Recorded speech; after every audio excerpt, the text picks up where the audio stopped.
Deadpool is just trying to go on a date and needs someone to walk his dog. Welcome to Comicstorian, your main stop for comic book audio dramas. Today is 2022's Deadpool, issues 6 and 7, a story of Deadpool with love and carnage. Deadpool sits in a cafe in New York, looking longingly into the distance as Princess sits at his feet. I love being in love. Maybe it's too early for the L word, but today is going to be perfect, he sighs. Meanwhile, Drop and Ravona watch him from a nearby rooftop. Who is he talking to? Ravona says. Drop shrugs. Don't know, don't care. In 2 minutes he'll be dead. No one from Adelaide is taking this kill from us, Drop tells her.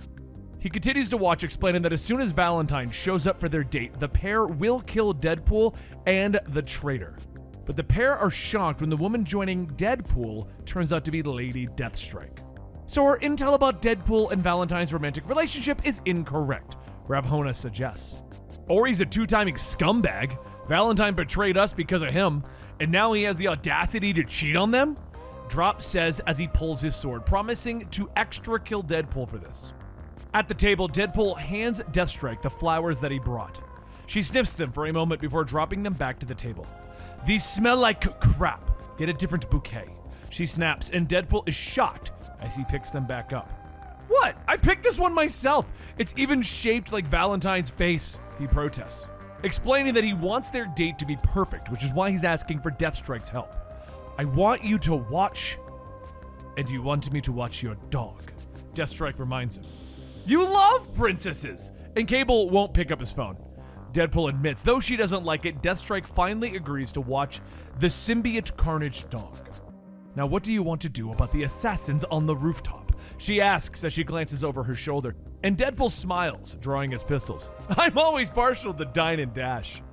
At their apartment, Valentine is preparing a cup of coffee when suddenly the window explodes inward and Mirror comes flying into the apartment. Valentine glances up in annoyance. You got glass in my coffee, Mirror. What have I said about coming through the windows? She tells him.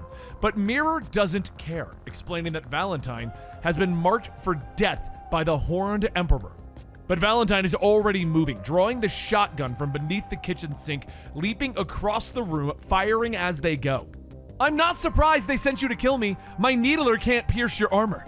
So you're a logical choice, she shouts as they take cover.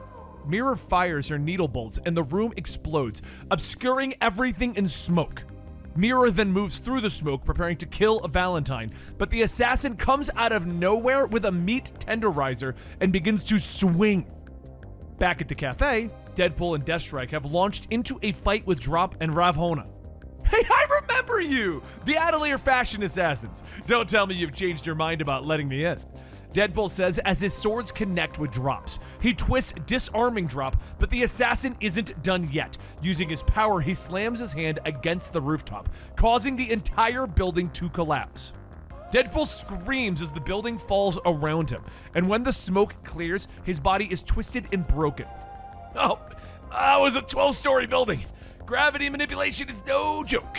I should probably come up with some just in case, once my bones reform. He groans. Drop and Ravona prepare to strike the killing blow, but in a blur of red, Princess is there knocking them away. Deadpool struggles to his feet and looks to see Deathstrike standing over him.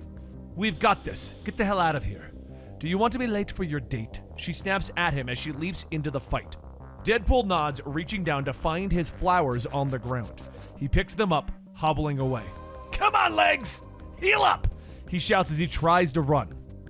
In their apartment, Valentine steps back with the meat hammer, staring at Mirror's cracked armor. All this fuss, disloyalty, lies? You threw it all away for what? An ugly little man with an embarrassing sense of humor? Mirror snaps, and Valentine leaps out, kicking her in the face. He's not ugly! They snap, and they trade blows back and forth as Valentine leaps for her shotgun. Suddenly, the doorbell rings, and Valentine whirls with the shotgun and takes aim. If you'll excuse me, I'm expecting company, they say as they press a button and launch a powerful blast at Mirror. In moments, Valentine answers the door to find Deadpool waiting for them. Hey babe, sorry I'm late. Are you an impacted wisdom tooth? Because I want to take you out, he says, looking at the destroyed apartment, asking her what happened. Oh, it was a cooking accident. I was chopping broccoli, she tells him. and they apologize for not having a picnic prepared. But Deadpool kisses them on the forehead and leads them to the door. Don't even worry about it. I came prepared. I have plenty of activities planned for us, and most of them are even legal, he says as they walk out of the apartment. Later, they're having a picnic by the park, staring out at the water, and as Deadpool eats, he asks Valentine why she isn't living on Krakoa, since it's supposed to be a paradise. Of course it is. It was designed to be one, they say, explaining that they don't believe the lies. But the pair don't realize that the Atelier assassins are watching them from the bushes, preparing to strike, when suddenly Princess is standing over them growling. "Get him, Princess!" Deathstrike says as she drops the leash. Deadpool glances over his shoulder to see Princess beginning to maul the assassins. "Did you hear something?" Valentine asks as they begin to turn, but Deadpool grabs them and steers them away. No, it must have been the ducks. Bread is really bad for them and can make them explode, I think. As the date continues, the pair are going all over the city. Valentine completely unaware that the assassins are following them, with Princess and Deathstrike right behind them. As the day ends, the pair end up at the planetarium. Walking inside, Valentine points out that Deadpool has seemed distracted all day, wondering if he's having a good time. "What? I'm having a great time.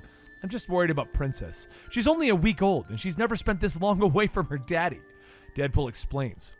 The pair head into the planetarium and they begin to watch the show, but the screen is suddenly interrupted as bats begin to swoop in. "Bats? No one told me there'd be bats on the moon!" Deadpool shouts, but Ravana appears out of the swarm, leaping down at them, slashing through the seats. The sun sets, the moon rises, and finally our turn to play, Last Bite says as he floats down from the bats, and Ravana transforms into a werefox before their eyes. Deadpool stands up, pointing at the vampire assassin. "Hey, I know you! You're on all those Better House and Garden magazine covers." The vampire shakes his head. "You mean GQ." The vampire and werefox leap at them both, but Deadpool dodges the attack, drawing his guns. "Good thing I've been reading an obscene amount of paranormal romance novels," he jokes as he fires his weapons, but Ravana grabs him, slamming him into the wall. "Oh yeah, slam me into walls, baby!" He groans as she whirls, throwing him across the room. Meanwhile, Valentine is being swarmed by the bats when Last Bite taunts her. "A planetarium date? That's cute, Valentine. Was this your idea or his? Or did you manipulate him and make him think that it was his idea, the way you always do? Do you think he'd still be here if he knew what you are?" Last Bite calls out. But Valentine holds up a fire extinguisher, spraying the swarm of bats, knocking them away. "Frankly, Last Bite, I don't think it's any of your business," they say before turning and calling for Deadpool, when suddenly the door crashes open as Deadpool is thrown through it. "Hey, I'm coming!" he shouts as he sails through the air and slams into the ground.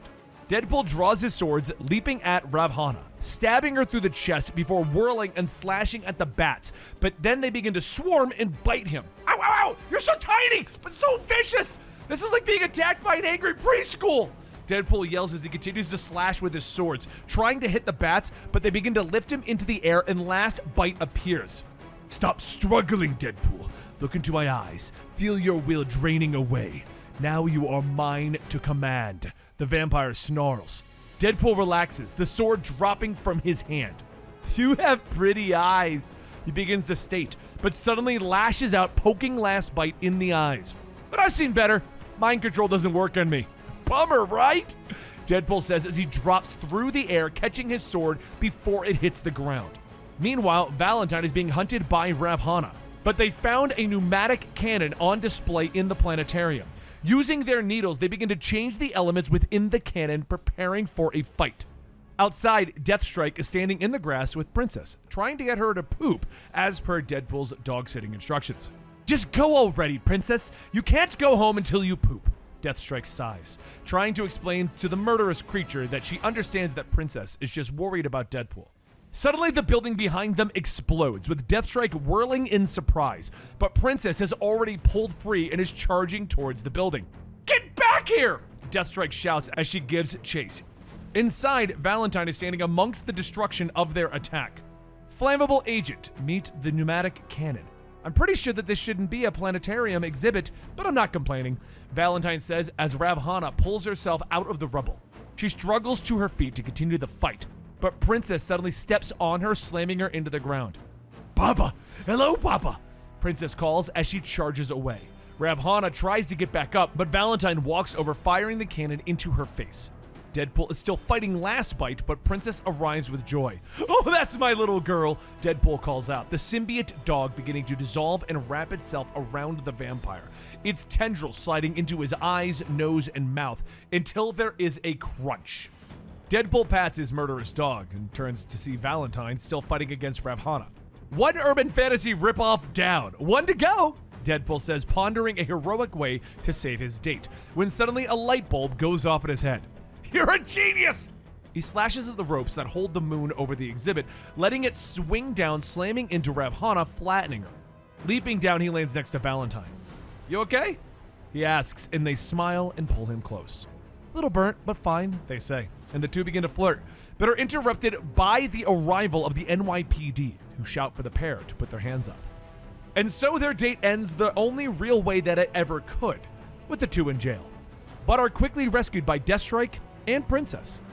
Meanwhile, at the Adelaide headquarters, the Horned Emperor isn't happy. Last Bite and Ravhana are dead. Deadpool and Valentine are not. So who is going to volunteer to clean up this mess? The Emperor asks. Two more assassins raising their hands, and the Emperor orders them to make it quiet. But he holds up an image of the symbiote dog. "And one last thing. Bring me the dog." And that was Deadpool. Thank you guys so much for watching today's video, and if you liked it, please be sure to give the video a like, subscribe to the channel, and comment down below. And be sure to stick around the channel as you'll see more of the continuation of this comic. We miss you, Benny. Rest in peace.